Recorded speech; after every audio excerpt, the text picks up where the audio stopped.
Hey guys, so I'm going to be talking to you about a book that everyone seems to love and I kind of just had not that much of a reaction to. And I kind of felt bad, but because I was really hesitant to put up this review, by the way. Really, I'm just afraid of the backlash. But I think that's why it's important to do a review on a book, because if your perspective is different, that's when you need a review. That's when you need to post that.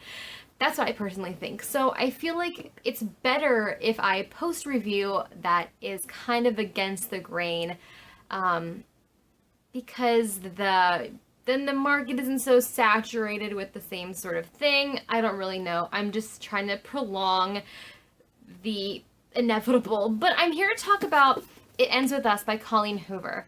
So this book just was released, I want to say either this month or last month, June or July. I don't really remember. But this is Colleen Hoover's latest book, and I heard all the hype about it. And to be honest, I've never really been a fan of Colleen Hoover. I've read a few of her books. I never really liked them, honestly. I just didn't think that they were anything special. I didn't think the writing was that great. But I read Confess last month and I really liked it. So I was like, well, this is maybe a turning point. Maybe I'm gonna just really start liking her. And then this book was released. The hype was crazy. 5 out of 5 everywhere you looked. So I said, okay, that's it. I've got to give her one last chance. So I ran to the bookstore. I picked it up. I will say that I read it really fast. Because it was compelling. I couldn't put it down. I really constantly wanted to know what was happening next. So I will say, regardless of anything else I say in this video, it was a fast, compelling read. That part was really good. Ultimately, on Goodreads, I gave it a 3 out of 5, which I personally think a 3 is a totally fair rating on a book. I give many books 3s.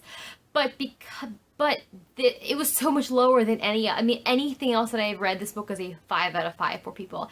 So even though I think a 3 is a fair rating, it was way below what other people thought of this book. And I was reading other reviews, and I think I was the only one that was having the problems with the book that I did. So I was like, I've got to do a review about this book, because I'd like people who maybe were not a big fan of this book to kind of find someone that maybe they could identify with.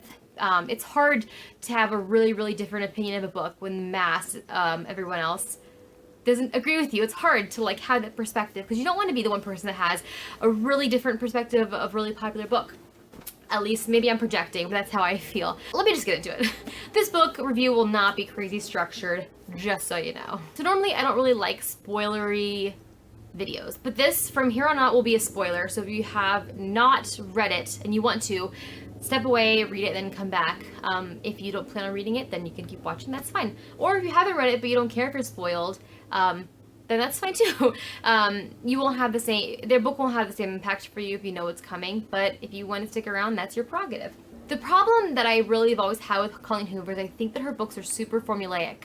I mean, at least all the ones that I've read have been, it's a contemporary romance. They're all going to kind of have the same setup, I'm aware. Girl meets boy, girl likes boy, boy's bad for girl, or there's a third person involved, there's a triangle, and then we all overcome it in the end. So sometimes it feels very copy-paste to me. Her characters kind of all seem the same, and they all kind of have the same kind of relationships to me. So, and this book really didn't seem that much different, especially in the beginning. But what I will say is this book is about an abusive relationship, and you don't get that until right in the middle of the book. It's about a young girl named Lily. She's in her early 20s. She meets a guy his name is Ryle, and he is a super hot, sexy, impressive all-around neurosurgeon. So already, kind of rolling my eyes, like, ultra fan fiction-y to me. Like, I don't know. It's like take a shot for every time someone talks about how he's a neurosurgeon. It felt just so soap opera, General Hospital to me. I mean, I'm trying to give this book some credit. Like I said, it was a really good read. I kind of put some of the cheesiness beside, and read from there. But, and I guess he pursues her in the beginning. She kind of resists, but she kind of does the same thing that I see in so many books where I'm so plain and normal and average. What does he see in me? And it's like, as the reader, I don't know what he sees in you. You're kind of boring to me. But he pursues her and she kind of resists. And then eventually like I said, we're spoilers. They get together, they get married. And halfway through the book, all of a sudden, it hits you with, they have an argument, there's an issue, bam, he hits her out of nowhere. And I will say that was very effective. I think that the really cool thing about this book is that it does take you through the history of an abusive relationship.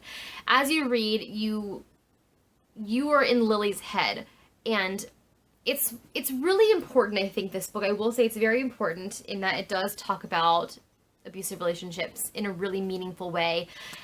I think all of us at one point in our lives, when we thought about someone being usually a female stuck in an abusive relationship, why doesn't she leave him? How can she love someone who hurts her? How can she do these? How can she live with herself? And this book really kind of gives you an insight on women or anybody who stays in an abusive relationship, because we are with them from the very beginning. And even though he's written kind of cheesy and corny, you're meant to kind of fall in love with Ryle also, because we're supposed to be in Lily's head. We're supposed to be invested in this relationship. And then when the first blow hits and he strikes her and she gets injured for the first time, we're supposed to be in just as much shock as she is. And I think that first hit was done really effectively. And we're with them for the entirety of the relationship.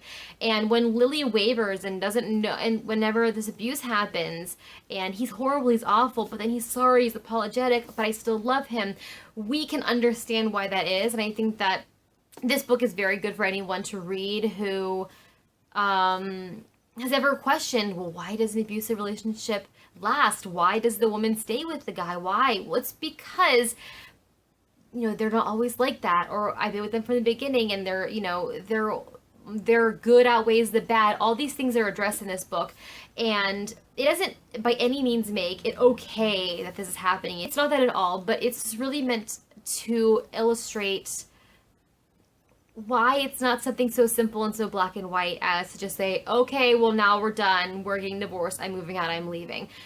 Because most relationships that are abusive, they don't go that way. The relationship continues because of all these reasons, and they're all really addressed in this book. And so I think because it really handles a sensitive subject really well, and I think realistically as a fiction book can conceptualize something as complex as a human relationship, I think that was really effective. For me, even though that first moment of the first hit is effective, it's a big moment for the reader as well as our protagonist Lily, I can't say that I didn't kind of see it coming. I mean, we dip into Lily's background where she grew up in an abusive household. Her father hit her mother, and it was a big thing, and it was a part of her childhood and part of growing up as she witnessed some really horrible things. But, I mean, because we were focusing on that part of her childhood, I just thought to myself, well, I'm pretty sure she's going to probably face that as an adult, because there's discussion already of cycles and being like your mom, and abusive relationships spawn abusive, kids get abused too. And so I thought to myself, well, of course she's going to have her face some abuse too. That's going to be the whole point of why we're focusing on that in her childhood. And then there's little sprinkles of Ryle having a temper, hitting things, kicking things. And I'm like, well, this is going to culminate. He's going to hit her one of these days. I just didn't expect it to happen when it happened. And then also, I don't know, just the title, after I was reading a little bit into the book, it ends with us. I could tell, I thought it was obvious that, this is going to be a line spoken by one of the main characters about breaking a cycle of violence. This is what it's going to be. And that was I think that was honestly the last line in the book. It ends with us. And it was about that, about, being a part of a cycle of abuse, a cycle of domestic violence, and choosing to leave the relationship and it ending with her. So I kind of could see it coming, and especially after the big reveal happened that there was the violence, I knew, well, she's going to leave him, because that's why the title of the book is the way that it is. So I feel like the book title was a spoiler. That just made sense to me. So I don't know. It was just weird that I don't know. I wish I didn't see any of it coming, because I feel like it would have been more meaningful. This issue that I have with the book has nothing to do with the book, and it has nothing to do with Colleen Hoover. It's just one of those things that sometimes just the timing of when you read a book is unfortunate. And it really, books that you've read before or after or last week or last year, just the history of you as a reader and what you have experienced and read in the past can impact how you feel about a book, and it's how it happens.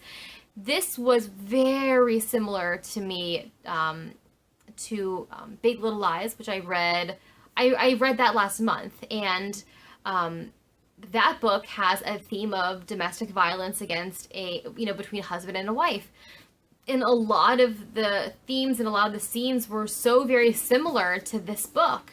So when I was reading all this, it was hard for me because instead of being really involved in this book, my mind kept going back to the other book that I had just read and kind of comparing and contrasting the two. And because I had just read a book with such similar themes so recently, this had much less of an impact on me. Just because I had read that recently, and the thing is, it had nothing to do with this book, and it's one of those things as a reader that it just happens when you read a lot of books. You're going to come across books that are similar, and you're not going to know it until you're in the middle of reading it that maybe you should have waited 6 more months to pick it up because it would have been more effective. Yeah, this book, it just didn't make me feel emotional. I didn't cry. I didn't weep. I didn't feel much of anything throughout the book. I mean, for me, I think the characters were kind of flat. I think that although Ryle, I think, was an obnoxious character, I didn't like him.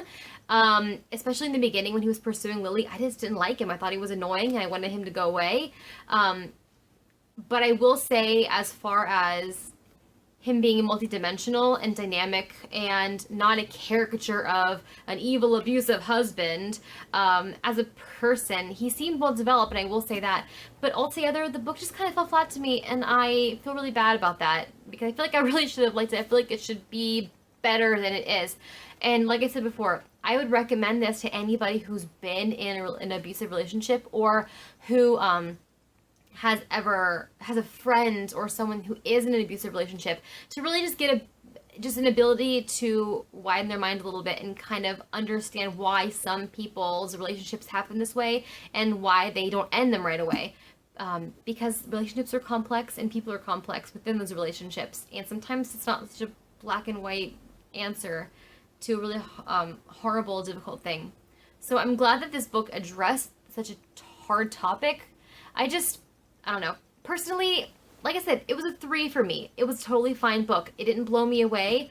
I wish that it was a little different in some ways. But that being said, I think I'm done reading Colleen Hoover. I think I'm kind of done. I've given, I think, 4 of her books a try. I think that's a good amount of books. One of them I thought was pretty good. The other ones were average or not so great. So I think I'm kind of done with Colleen Hoover, but I'm glad that I finally read this book, and I will keep this book on my shelf. I think that, like I said, it will be a really good thing to recommend to people in different situations in the future. I just kind of wish I would have loved it, and I wish I could have been a part of all the excitement and the hype. So that's kind of my thoughts. If you have any questions about my experience, or if you've read this, or if you have a different opinion or something similar to share, please talk to me down below. I love talking about books, even if I didn't really care for it. That's almost when I like talking about them even more, because I feel like I have more to say. And so that is it. Thank you guys so much for watching my video, and so that's by Colleen Hoover. 3 out of 5. Okay, see you guys later. Bye.